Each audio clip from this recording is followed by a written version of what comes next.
And I love how you walked us through to see like this is how we need to frame and to go through to figure out what it is that we can do. And I want to ask you too, because I know that you've connected with different people that you've been able to help them to be able to understand, right, what their talents are. I like how you had the Calling to Career Academy. If somebody was coming to you and they say, Enoch, well, I don't know what my talents are. I don't think I have any gifts. I don't really understand, my knowledge base, right? I can't speak, right? I'm like Moses, right? What I mean? I don't have no speech base, right? I guess the only thing I really have is the time that God gave me, right? But what is that first step that you would tell them that they need to start on if they're gonna understand what their talents and their gifts are?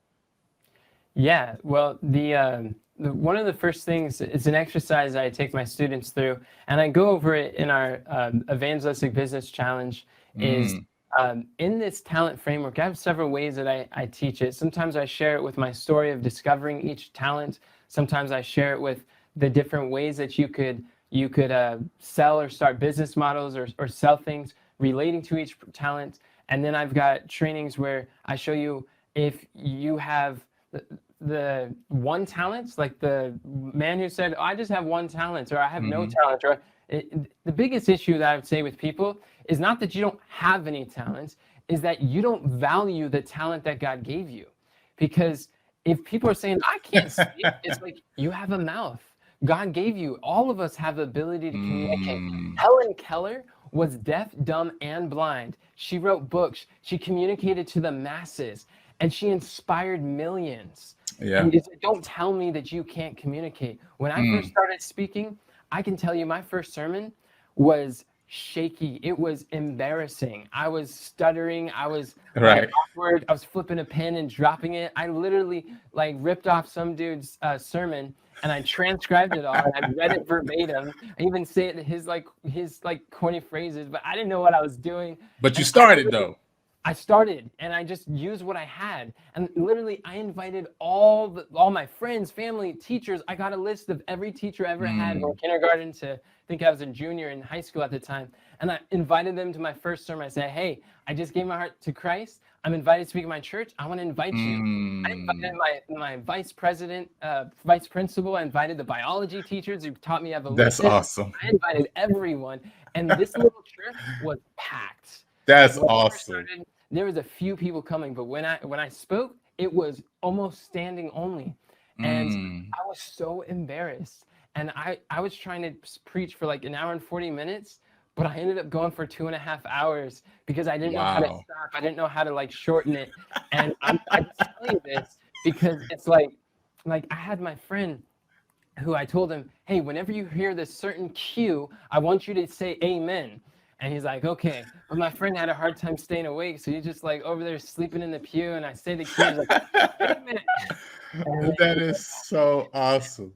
and so I just say this because like people look at me now and they're like, "Oh yeah, Enoch, you're naturally talented at communicating. You can Come communicate on. for a living, but I can't because that's just God has gifted you." I'm like, "Yeah, I'm Mm. naturally talented after a 3,000 presentations. Yes. You'll become Yes. naturally talented too." But Yeah. some of the things, all of these talents, they're universal. I call them your hidden talent because it's hidden to you until you value it, until you cultivate it. And then as you develop to the highest capacity you can, God will bless you. Wouldn't you want to partner with God in your business, partner with God in your development, in your education? And you can learn just like I learned. And it's just by making a decision, anybody can choose. Mm. And God can work with you. It's accepted according to what a man hath, not what he hath not. So those are some of Mm. the things that I share with people. And then I have a framework that I go through, just a series of questions to help them discover specifically exactly what is theirs, but it would be different depending on who it is. And we go over that in the Evangelistic Business Challenge. But in short, I think those are some things that would be helpful for people to recognize that they have a talent and how to discover it. Oh man, that's awesome. Your hidden talent is the one that you're not, right? That you're not being, that you're taking for granted, right? You're taking that talent for granted. I know somebody's hearing that, and we're talking to you. Yes, yes, you. Yes, you. No, stop saying this. No, yes, you, right? You're taking that talent for granted, right?